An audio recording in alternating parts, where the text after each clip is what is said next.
Waani jechuma lamaan dubbadha obboleeyyiin keenya ni dubbatamaniira. Haalli amma jiru biyya nuti jiru tana keessatti haqiiqaa dubbachuuf dhabaa fi qabaataan jedhu hedduu hammaataa deemaa jira. Waraqaa nama iqaamaa qabu waraqaa qabu qabanii bahuu dadhabee halee galgala akka tasaa gizeen gabbahu Abduuki. anaa fi facaatu wajjin gabbee asli anaa fi facaatu wajjin ture. Nama toora nama 150 ol biyya galchuu deeman nama mana hidhaa keessatti dhalee mana hidhaa keessa jiru harakataa jirutu jira. Hidhaan jechuun qabaan hedduu hammaatee jirti. Kaayiroo keessa haa ta'u obboleeyyiin teenyuun ammoo ilmaan keetiin si qabe rabbiin si qabe ergamaa rabbiitiin si qabe naan jettee na dhuftee alayhi salaatu salaam.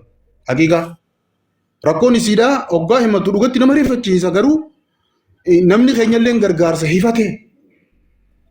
Wallahi namni illee gargaarsa hifate waan rabbiin isii qoode namni gargaaruu barbaadan namni nama dura taa'u hundillee hedduu ulfaata. Kanaafuu hawaasni oggaan nama gartee waa gargaarsisu kana akka namni waan Tilaati jaartii mucaa bajaajii ofuu takka. Asliyan. Ati akkas taanaan maamila miidiyaa ture duraanuu gaaf jaartii gal jiru wali mataa ooltan. Takkaalee waliin manni asli gaa tokkoon guyyaa tokko sitti himadhee qabamee biyya galee ilmaan kana Abu Sabradii. Narra laalina amaluma kiyyaan waa dho'isuun beeku. Gaaf jaartii jaarri al jirullee gosaaf gandaa wali mataa ture jaarta wajjin. Gargaara abbaan barbaadan garuu heewwannoon qabu. Gaafadde sanillee asli kiyya gaafadde ani hunoo isin na bira jirti. Kana dura miidiyaa irra baatee jirtamoo hunoo keessaan na dhufa. Baatee jaarta miidiyaa irra wal ari'aa turan. Amma maali beektaa? Wallahi waan ani hawaasa dhaamuu fadhu yaani namni gartee miidiyaa kana dura jirulleen dhugatti nama ni rakkanna maaliif hawaasni gargaarsa irraa xafashee jira. Gargaarsi baay'atee jira. Ammoo isin dur ilmaan qabdii jaarsilleen biraa deeme warra rabbii isin ilaafisi gargaara. Na dhuftee natti himattee jirti gartee yeroo takkarra lamarra akkaataan isin natti himattee illee waan nama rifachiisu fi nama sodaasisu jechuudha. Wallahi namni humna jalaa dubbatuu didee aboo gartee ilmaan keetiin si qabe rabbiin si qabe naan jettee obboleeyyiin diyyatuuni. Kanaaf namni numa rakkatte isinis ilmaanii wajjin ilmaan bira abbaan ilmaanii bira hin jiru wanni isin jechaa jirtu. Dandeessan obboleeyyiin kiyya rabbi jechaaf gargaara. Qabaa yoo taate immoo kaayiroo keessa nama hunda qabaa jiranii rabbi na jaanu baasu. Nama hunda qabaa jira wallahi nama hunda qabaa. Rakkannee nutuu fi akkatti deemnu wallahi. Mi'a mani gargaartanii hawaasa keenya. Ani laanni beetani ani eega gaafa saniitti barma jiddu ilmaan kiyya yoo mi'a dalagadheetiin jiraachisu jira gabbee sagalee ilmaan kun irratti agaban karaa manaatiin waan hin kafalu dhabe nama takka Oromoo takkaan hin jenne kophaa diyyaan dalagadhee ilmaan kiyya guddifachu jira garuu arrammoo dhiyoo tana wallahi baatii tana dura waan hin fudhadhee dhufe akkasittiin fuudhee uummata poolisaatii kanneen harkaa bee. Saniifuu ammanii rakkadhee na gargaara an gargaarsan akka nitanii as keessa taa'ee nyaadhuu miti fuudheetiin ilmaan kiyya biyya galfadhaan isiniin jechuun jira waraqaa harkaan qabu yoon gabbee akkaan qabame sanitti kute dhiyoo tana na qabaniiti ilaa sa'a sadi na teessisanii maallaqa waan hin guyyaa san dalagadhee dhufe wallahi akkasittiin fuudheetti kan asli haati seenaa na beeyti margasa tokko wajjin baranna. Ni beeyti guyyaa dalagachaa waleetiin achi galee ilmaan kiyyaa wajjin baramsa baradhee wanta quraana qara'ee qe'ee biraa deema haati seenaa na beeyti nama galgalaa ganama asirratti isinitti ol ba'ee rakkoodha isinitti ishee miti. Saniifuu Oromoon narra jirti isinii olis rabbii jira na gargaara ilmaan kan akkaan biyya galfadhu bichaa na godha waan biraa takka hin barbaadu Oromoorraa. Karaa ittiin si gargaara itti madhu dhagaarani.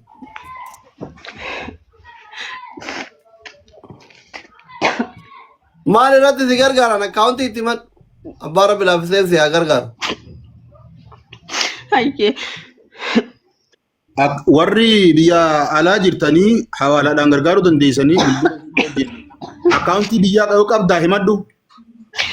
Kunoo jaallee ibsaan kunillee na galatoomuu na beeka gaafa san hanga tokko na gargaaranii ilmaan kiyya micaa kiyya kana isaa ji'a alhamdulillah waan jaallee ibsaa fi fatiin na gargaaraniin haa galatoomanii haa ulfaatanii haa naa jiraatanii har'allee waan isaan na gargaaraniin gaafa sanis namni hedduun na jalaa callisee ibsaa fi fatiin kaameerkaa jiru san na gargaaranii ilmaan kiyya micaa kiyya kana ilaa hanga ji'a bira taa'edhee san booda ka'ee dalaga biraa deemu amma micaa xiqqaa kana bika qabaatiin kaaya waan yoomiyaa dalagaa olee dhufeeniin irraa kafala guddaa kana itti mana keessatti itti cufeetiin biraa deemu Shubbaa qabanii gabbaa jaanii haramna kun gisee hundi natti dubbatan. Yoo mucaan kiyya kun asiin gabbu'ee achiin lubbuun baate Oromoo.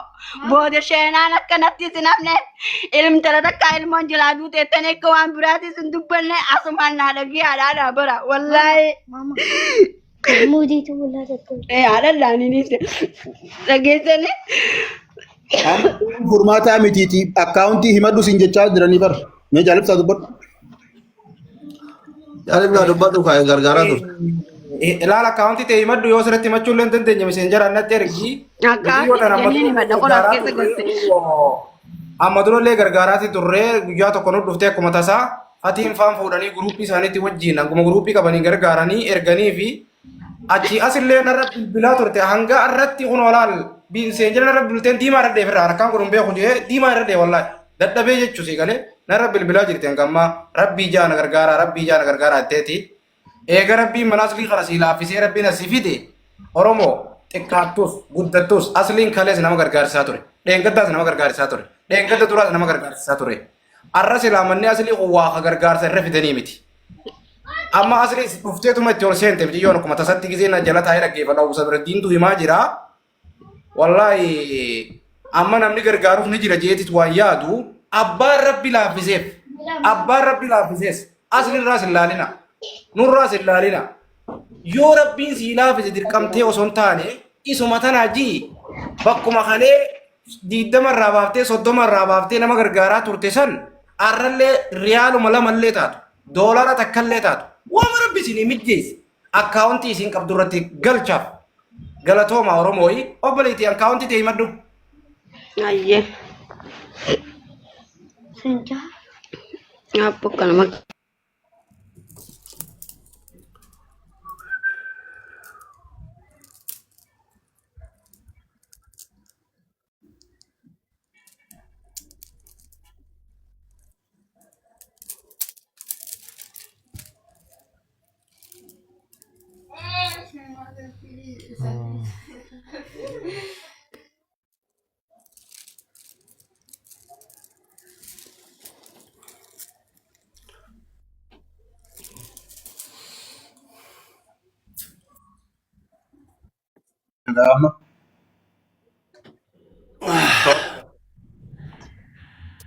Manaaf itti dhaabu qalamaan irraa qabadhaa keessa jirtu. Erginaan keessan na ergi miseenjara makasseen miseenjara keetiin naggatan as ergi. Anaa asiin himaa fi. Ayyee.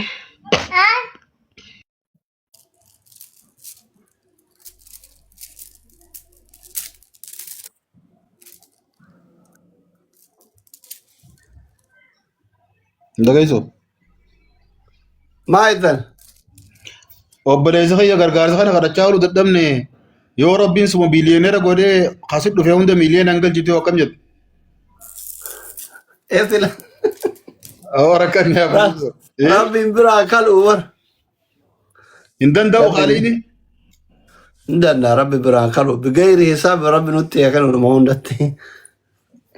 Awoo biiliyeenaan si bira guutee inshaallah hoggaa isaan dhufan osoo hawaasa duran finne nama akkasii raabsu rabbi isin haa godhu boo inshaallah hunduma keessanu. Akkasii hawaasni keenya ilmaan qabdii ilmaan kanaa wajjin biyya bakkaa keessa jirti haalli amma biyya teenya jiru hedduu ulfaataadha. Abbaa waraqaa qabe abbaa waraqaa hin qabne nama hundaahuu qabaa jiranii niiraa kannitee fi lakkisanii kanaafuu gargaara. Kanatti ergite kun akkaawuntii obsaa ta'etu tana akkaawuntiin warra biyyaati. Okay. Asli asirra barreessita moo komantii jala barreessan? Biyya galuu heddaa? Biyyattiin galfadha ilmaan kiyya akkamiin godhe? Akkamiin galfattaree hin galtan malee nuti kennitee galtan?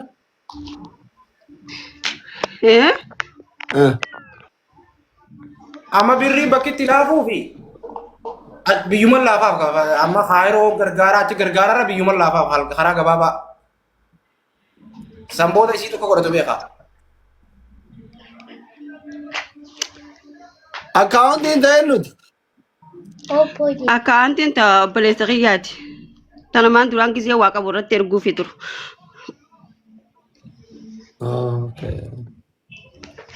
Ayyee rakkoon qabu. Bareedduu hirna. Asirra barreessitamu afaaniin himaa. Laa afaanumaanimiif afaanifi abbaan rabbi ilaa fedhe family waan dandeessa irra darbaa fi akkaawuntii kana irratti. Okay, akkaawuntii dhaggeeffadhaa isiniif himaa. Kuma takka qabadhaa faamilee.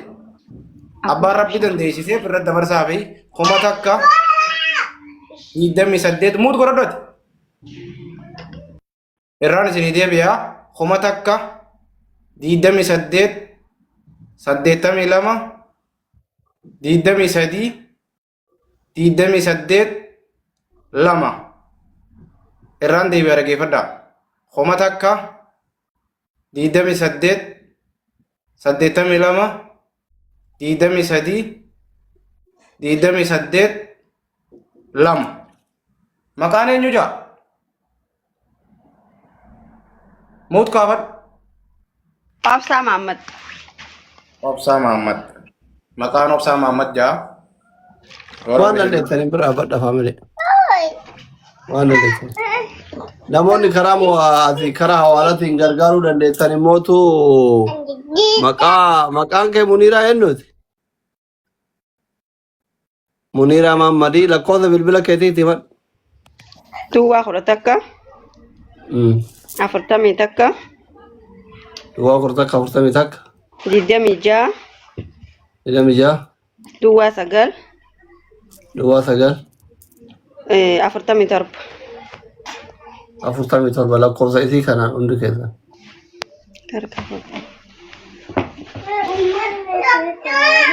Nama galchaa dirqama miti asirra seenuun rakkataa gargaaru wachum jala taa'ee gargaara. Min taaragaalee dilaa hiwwatu. Rabbi keetiin gargaarta. Halo? Firoo hirna? Halo? Firoo? Nagalchaa hin gargaaraa jira gizee oseene yaa dubbatu. Firoo dubbatu? Galchiin boo waan akkana sana amatu maal gargaaramti buusee irraa kan eegi jibaa. Si akkasa saru. Rabbuma jecha gargaara waan dandeettanii akkaawuntii irratti. Dhibbuma lama yoo waliin darbitaniif ce'ootana galchuu dandeetta namni 3,000 kun. Gargaarsa guddaa of hin miidhina. Dhibbuma lama darbaa fi dhibbuma lama sadi waliin darbaa fi waan guddaa gootan. Kaleessa nagara dhibbuma lama darbitaniif ce'oota akka gammachiiftan. Reefi nagara dhibbuma lama. Uma xiqqoo darbaa fi dhibba lama 300 4. Akkaawuntii jalatti hedduun barreessina wanti godha mee afaaniin himiif ati ibsa. Akkaawuntiin isii 1,000 kuma takka 12 12 88 88 22 22 82 sirrii miti akkaawuntii. Eenyutu akkaawuntii tana barreessu jira taatun akkaawuntii sirrii miti. Tanaaf hin jaabar. Hodhalama hin jiru. Kuma takka. Dhaggeeffatu akillee Muniiraa asirratti akkaawuntii waan biraa dhiisi. Kuma takka. 28 28 82 82 23 23 28 28 2 Qabadha hundi keessa waan dandeettan bira qabadha family. Kuma takka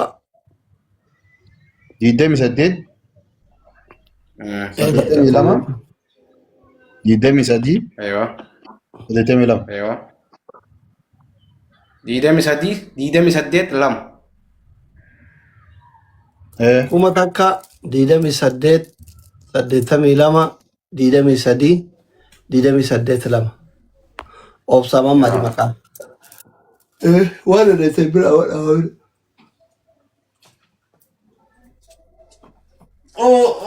Udoche umadan deh tadi berawat awal rabbi hilaf itu. Thank you so much.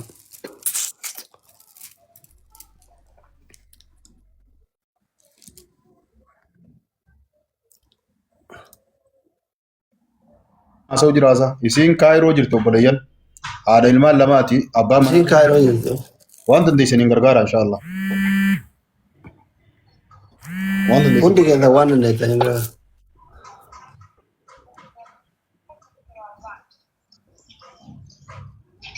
Alto. Hello? NS? Hello? السلام عليكم. Waalaikum salam. كم نجازرتو؟ Egaa. أصلي بيالله سبربادا ترى مجتي وهي سودي كيست يرمني تمتى قدر بيتت تيسا سجلين وتاتا جنة. Maa kun wata sagalee taafii jirtu sunoo. Bakka meeqatti ukkuta sila warri koomentii kun maal ta'an borkootu lubbu. Dhugaan tumtee kun akka malee oduu viidiyoo wannaa si ergaa ala gaddar bitee mucatti akka malee irra jirti. Xiqqoo booda kan qoytuun jala haa baatu. Sunillee dhimma nafseeti garuu dulaaltee fi bareeda. Kana dhiisee san ilaalaa. Okey ishii garuu akkuma yaadde godhi garuu. Ashi bakka. Akka ayyaade tana geessee ka'ee sanitti taruudha. Ati akkam yaadde? Ishii rakkoon qabu ishii.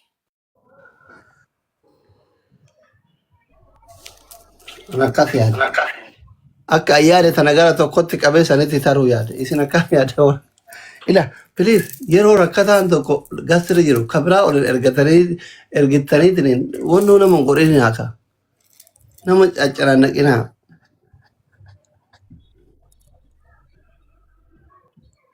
Yaa Rabbi. Hundi keessan gargaaraa mucatii tana. Gargaarni waan dandeettan. Gargaarni hundi keessan hooma dandeettani. Akkaawuntiin isii Galchiin ijaame namni qabdan galchaame. akkaawuntii Warri amma dandeessan waamuu dandeessan qabaa darba.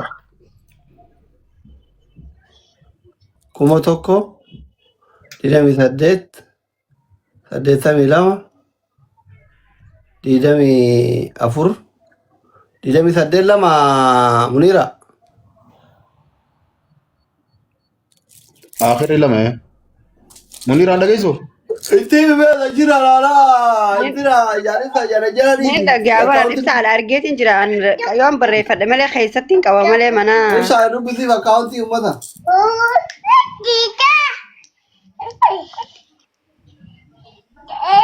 Dim